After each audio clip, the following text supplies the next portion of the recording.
Bonjour les amis, ici Geoff qui vous souhaite la bienvenue à un autre épisode de Ukulele Aerobics consacré au développement de votre fingerstyle. La très jolie progression descendante que nous verrons ensemble aujourd'hui vous permettra de faire trois choses. Tout d'abord, première chose, c'est une occasion de plus de travailler votre fameux accord de Ré majeur qu'on a appris au jour 1 de cette semaine. Deuxièmement, exactement comme c'était le cas hier, c'est un autre contexte afin de vous entraîner au niveau des transitions entre les accords barrés et les accords en position ouverte. On se rappelle que c'est une aptitude essentielle à votre développement du ukuléliste, du moins à mon avis. Mais troisièmement, et surtout troisièmement, nous allons voir une nouvelle séquence au niveau de la main qui travaille sur les cordes, c'est-à-dire A, M, I, P, ou si vous préférez en anglais, ça donne A, M, I, T, tout simplement. Alors, sans plus attendre, allons voir la démo, c'est parti! Pour reproduire l'exemple audio du livre, ajustez votre métronome à une vitesse de 110 BPM, là où chaque clic vaut une noire, ou si vous préférez, là où chaque clic vaut un battement de pied, comme ceci.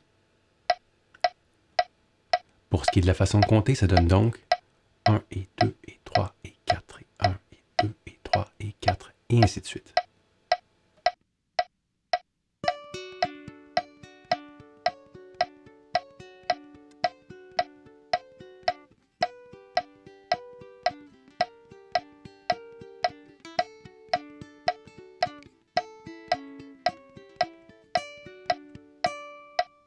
Pour la vitesse réduite, ajustez votre métronome à 50 BPM et activez les subdivisions en croche, comme ceci.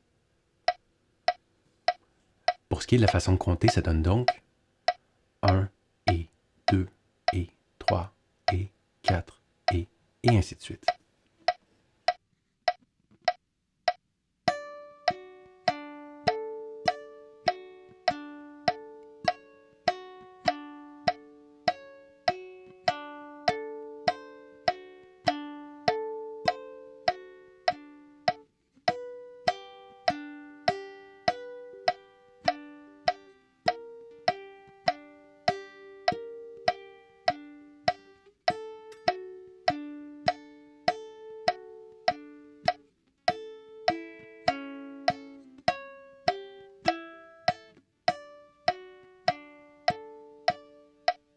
Voyons tout d'abord le détail de la première mesure. Alors, la première chose à faire, bien entendu, c'est de placer vos doigts afin d'obtenir le fameux accord de Ré barré dont nous avons parlé un peu plus tôt. Donc, il s'agit d'avoir un barré à la deuxième case, comme ceci, avec l'index, combiné à votre quatrième doigt qui va venir se positionner à la cinquième case sur la première corde. Contrôle de la qualité. Très bien. Petite mise en garde. Dans cet exercice, en fait dans cette progression descendante, vous allez devoir tenir un accord barré durant les trois premières mesures.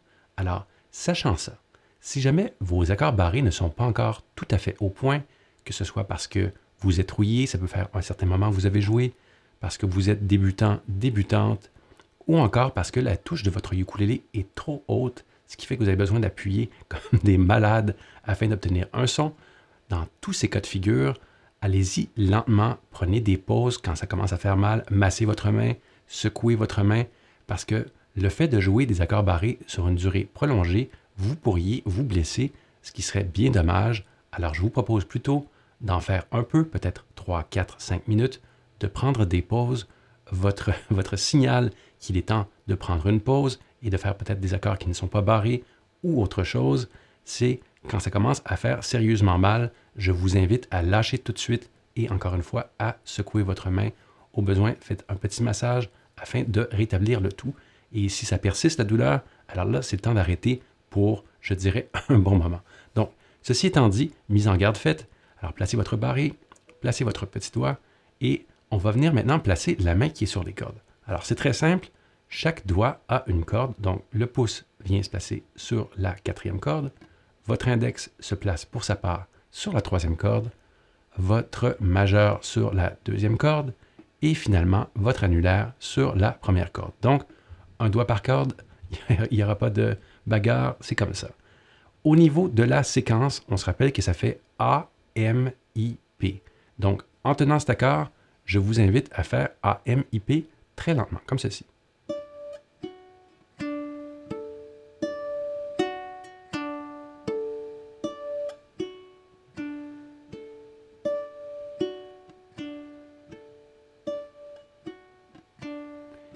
Je vous invite également à faire des essais-erreurs au niveau de l'angle de vos doigts, mais surtout de l'endroit où vous jouez. Regardez par exemple si je joue ici ce que ça donne.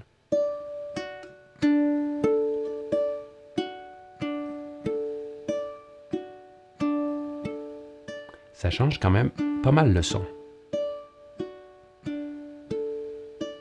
Et voilà. Donc, c'est aussi simple que ça. Il suffit vraiment de maîtriser cette séquence de doigts. Ça pourrait prendre un certain temps. Allez-y très lentement. Je vais le faire pour vous, afin de vous donner un exemple de ce que ça donne très très lentement.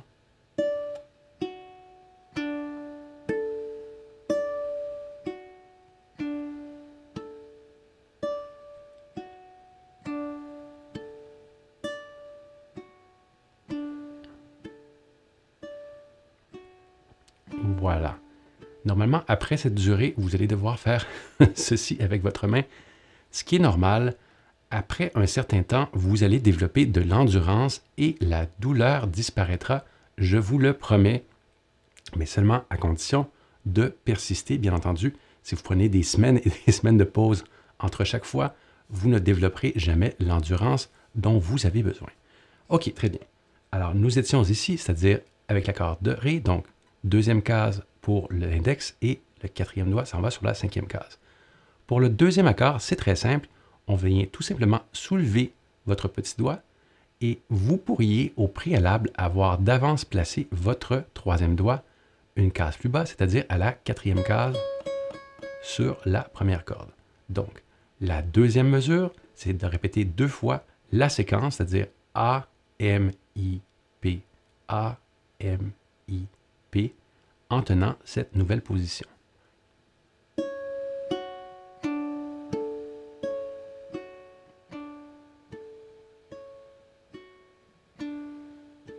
On se rappelle que ce stade-ci, c'est de l'exploration. On se familiarise avec la position tout en travaillant, évidemment, notre main de barré qu'on va venir secouer encore une fois. C'est pas un hasard si je fais ça, hein, c'est vraiment normal. C'est pour vous encourager et vous dire qu'il est tout à fait normal qu'au début, ça fait quand même mal, particulièrement, comme je disais, si votre ukulélé n'est pas bien ajusté. D'ailleurs, si vous avez un ukulélé d'un certain prix, je ne sais pas, moi, par exemple, au Canada, je dirais 100 $ ou plus, et peut-être 100 € ou plus en Europe, je vous invite très, très fortement à ramener votre ukulélé au moins une fois dans sa vie chez un vrai luthier. Alors, pas un faux luthier, un vrai luthier, juste histoire d'ajuster des trucs comme la touche, l'intonation et des trucs comme ça.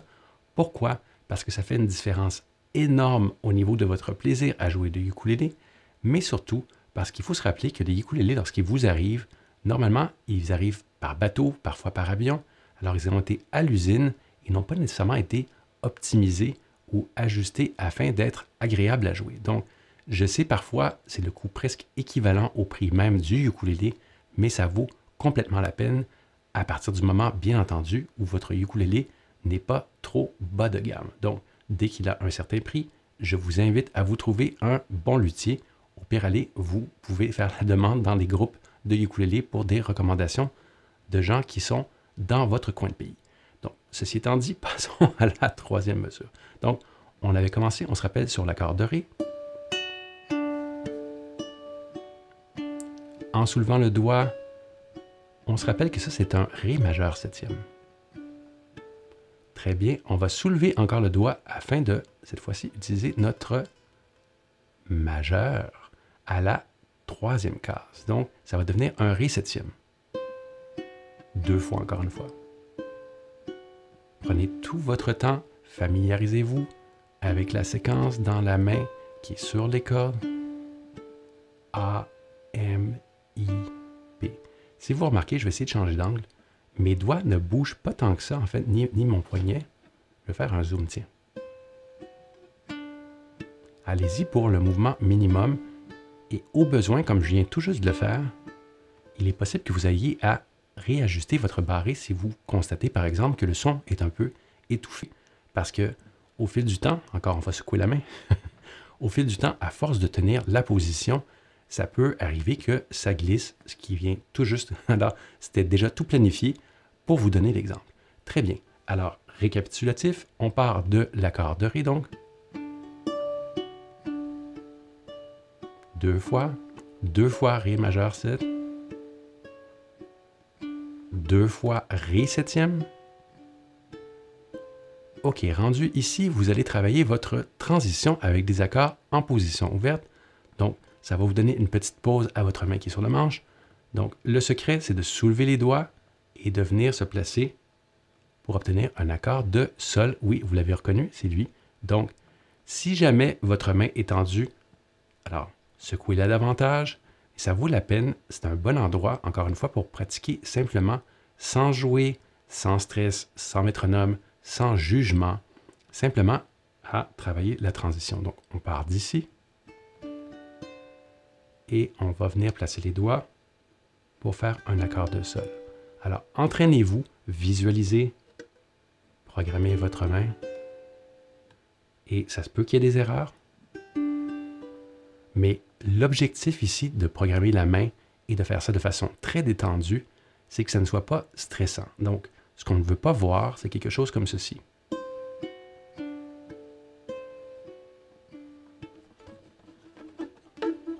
Alors qu'il y a trop de tension, c'est plutôt très, très élégant, très gracieux. Et on soulève, on prend le temps, on vient déposer. Voilà. Très bien. OK, rendu là, qu'est-ce qui arrive? Alors, ça, c'est un autre excellent exercice, bien qu'on passe d'un accord en position ouverte vers un autre, de passer de l'accord de Sol vers un accord de Sol mineur. Ça va demander une permutation des doigts. Alors, pour ceux et celles qui ne s'en rappellent pas, le Sol mineur consiste à avoir l'index à la première case. Pendant qu'on tient ça, on met le second doigt à la deuxième case sur la troisième corde et le troisième doigt, normalement, à la troisième case sur la deuxième corde. Donc, c'est un autre exemple de transition entre les accords. Encore une fois, faites tourner en boucle, prenez votre temps. Alors, ça donne ceci très lentement. Et on passe au Sol mineur. N'hésitez pas, encore une fois, à pratiquer Sol vers le Sol mineur. Oups, une petite erreur, c'est pas grave. Je vous montre de quoi ça devrait avoir l'air. Regardez vos doigts sur le manche lorsque vous faites ça. Et cette main-ci, elle ne fait rien, elle fait juste relaxer. Alors, le but, c'est de vraiment prendre le temps de montrer à vos doigts et à votre cerveau quel est le chemin à prendre. Et quand vous êtes ici, par exemple, et vous devez retourner au sol, essayez d'imaginer, OK, l'index, lui, il va venir prendre cette place. Lui, il s'en va de ce côté-là. Allez-y par paire de deux doigts. Au début, particulièrement, la plupart des débutants, débutantes, et même un peu au niveau intermédiaire, on va aller placer un doigt à la fois. D'ailleurs, ça, c'est une petite chose dont je voulais vous parler à l'instant. Ça tombe bien que j'en parle. Alors, lorsque nous sommes ici, par exemple, sur le Ré septième, et qu'on doit faire la transition vers l'accord de Sol. Alors, quelle sera la première note que vous allez jouer? Et oui, parce que la séquence commence sur la première corde avec le A, c'est celle-ci. Donc, si jamais vous n'êtes pas en mesure, ce qui est tout à fait normal, de placer tous vos doigts à la fois, un petit truc pour vous acheter du temps, alors, dans ce cas-ci, puisque la séquence part sur la première corde, c'est de placer le doigt qui est sur la première corde au début. Alors, par exemple, ça pourrait donner ceci.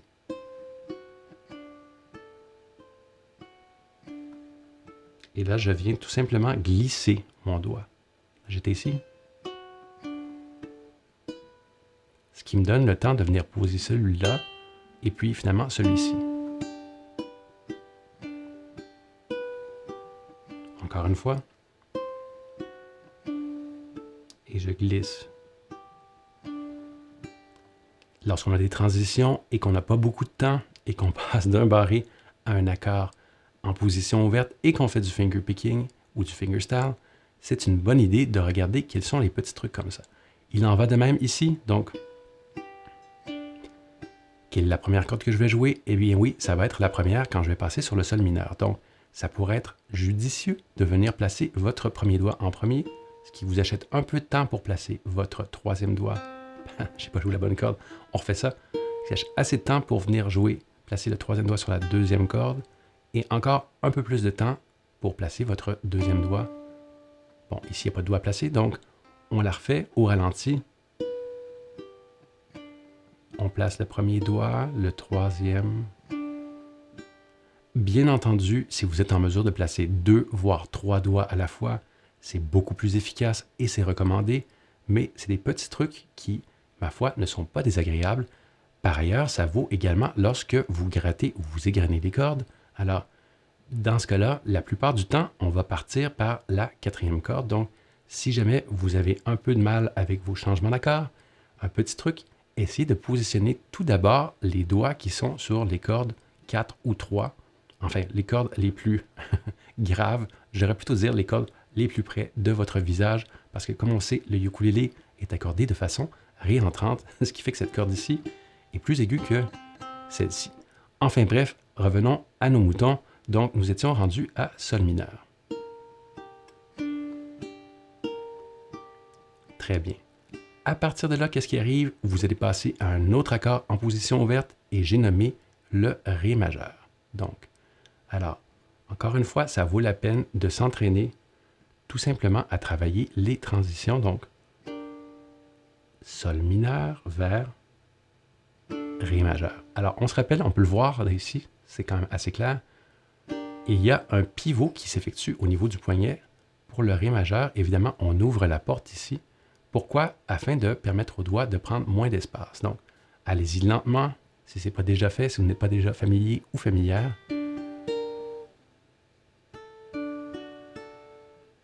Encore une fois, l'objectif, c'est d'être tout en grâce et en souplesse. Très bien. OK, alors maintenant qu'on a fait ça, on essaie avec le pattern.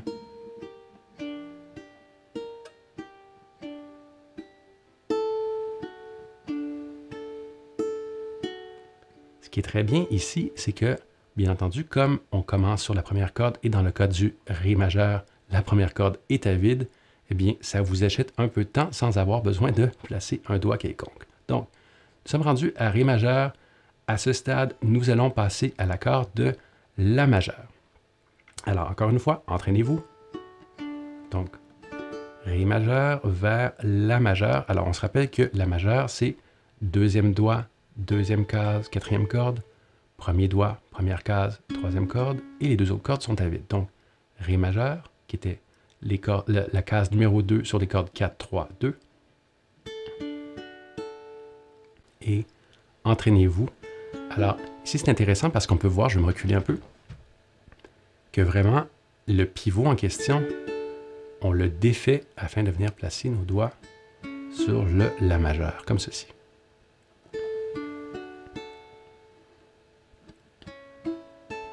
Très bien. Avec le pattern, donc la séquence, ça donne ceci. 2 fois. Et on passe à La majeur.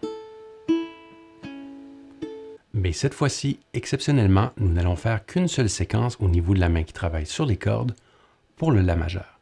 Autrement dit, lorsque vous avez le La majeur, vous ne faites qu'une seule fois A, M, I, P. Tout simplement. Alors, qu'arrive-t-il? Pourquoi est-ce que ce n'est qu'une seule fois? C'est qu'on va immédiatement passer à un La septième. En fait, si je ne me trompe pas, c'est une nouvelle forme de La septième pour ceux et celles qui ont suivi les épisodes de Ukulele Aerobics jusqu'à présent. Donc, ce nouveau La septième, en fait, s'inspire largement de l'accord de Sol septième. C'est la même idée. Alors, si on prenait cet accord et qu'on le déplaçait d'une case et de 2 cases, et que pour compenser pour la corde à vide qui n'a pas suivi lorsque j'ai glissé mes doigts, alors je vais substituer mes doigts ici, comme ceci, ce qui me permettra donc de venir placer quoi? Mon doigt à la seconde case. Donc, qu'est-ce que ça donne au final? Je vais y aller un doigt à la fois. Donc, ça sera le premier doigt à la deuxième case ici, sur la quatrième corde. Ensuite, vous allez placer votre troisième doigt à la quatrième case sur la troisième corde. Finalement, on place le deuxième doigt sur la deuxième corde à la troisième case. C'est pas finalement, en fait, devrais-je dire avant-dernièrement.